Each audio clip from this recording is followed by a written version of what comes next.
sabak bizde ерекше sabak, yani öğretmen sabagı.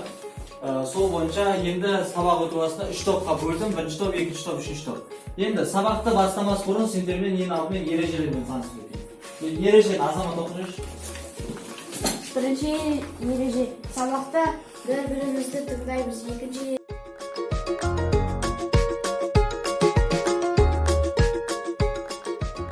Yani осы ережелерге бағынатын болсақ, біздің сабағымыз ерекше жақсы күйде өтетін болады. Енді сабақ жаңа тақырып, бүгінгі тақырып ежелгі адамдардың дүние танымы. Енді оған көшпес бұрын ең алдымен үй тапсырмасы. Үй тапсырмасын қайталау мақсатында сұрақтар жаңбыры деген әдіспен сендерге қазір қағаз таратып беремін. Осы қағазға үй тапсырмасына байланысты алдыңғы сабақта өткен тақырыптарды сұрақтар жазасыңдар. Бірақ та 5 сұрақтар жазасыңдар. Сұрақтың жауабын өздерің білдіру керек. Себебі бұл көрші топтың жазған өздерін тексересіңдер.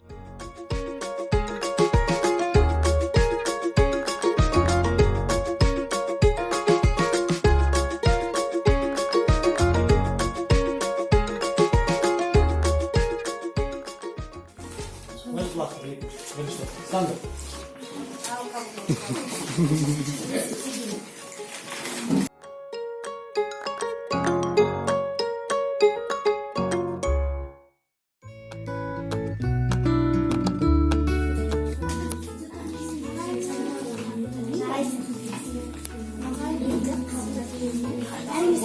Қазақтың ұлттық ойындары, яғни көшпелілердің ұлттық ойындары.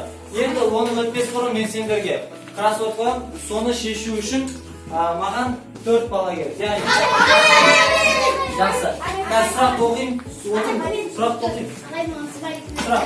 Адамдардың өздерін бір жануардан пайда болдық деп соған сенуі қалай аталады?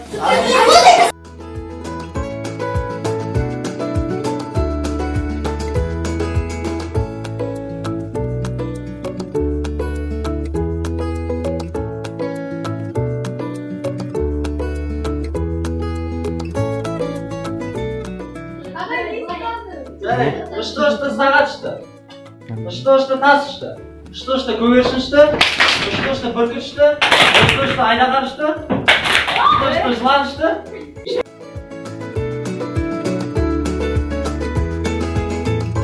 Ұлттық ойындар туралы видео ролик қойдым. Қазақтың ұлттық ойындары күш-жігерді арттырып, тұлғаның қатарынан озсам деген тілегін шыңдайды. Алайда осы ойындардың тәртібі мен ережесін толық біліп жүрміз бе?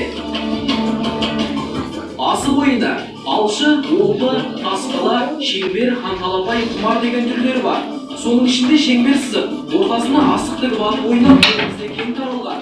Әр ойыншы ортаға өз асығын тігеді. Кім бірінші ататыны желегі арқылы анықталады. Шеңбер сызықтан сызық сызылады. Ойыншылар осы сызық бойында тұрып ортадағы асықтарды көздейді. Егер сақасы дәл тиіп, шеңберден шығарса, асық соныкі. Ал асық шеңбер ішінде қалып қойса, кезек келесі ойыншыда. Осылайша шеңбердегі асықтар біткенше ойын жалғаса береді.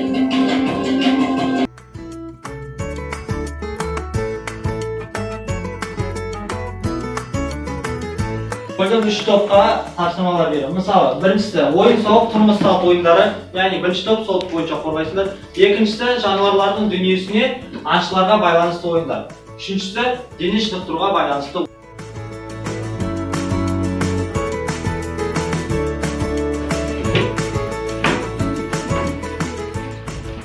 Қанат тастау. Бұл ойын көгалды жерде немесе залда өткізіледі.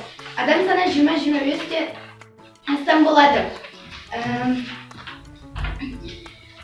Бұл ойында ойнау барысында 20-25 адам жерге тізерлеп отырады және көздерін жұмып қолдарын алдыға созыңқырайды. Ал бір адам қалып қолына сақина немесе сақинаға ұқсайтын бір затты алады.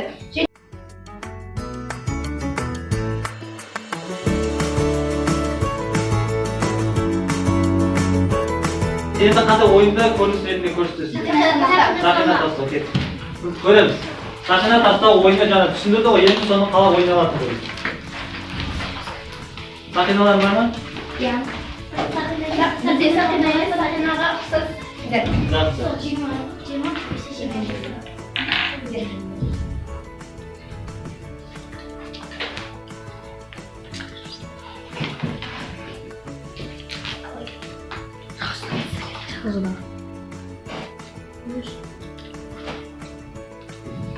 Сақинан күнде.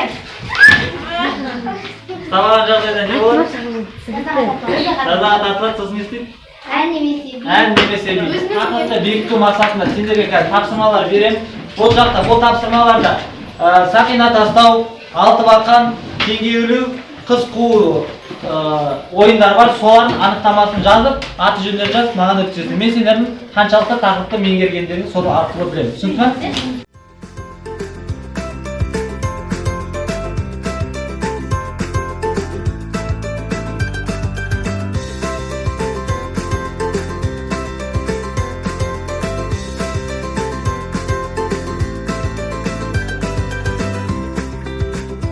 Репетиция, яғни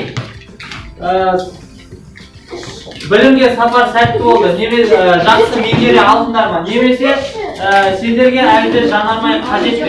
Сұрақ дұрыстап жазамызда тақтаға келіп жазып тұрамыз.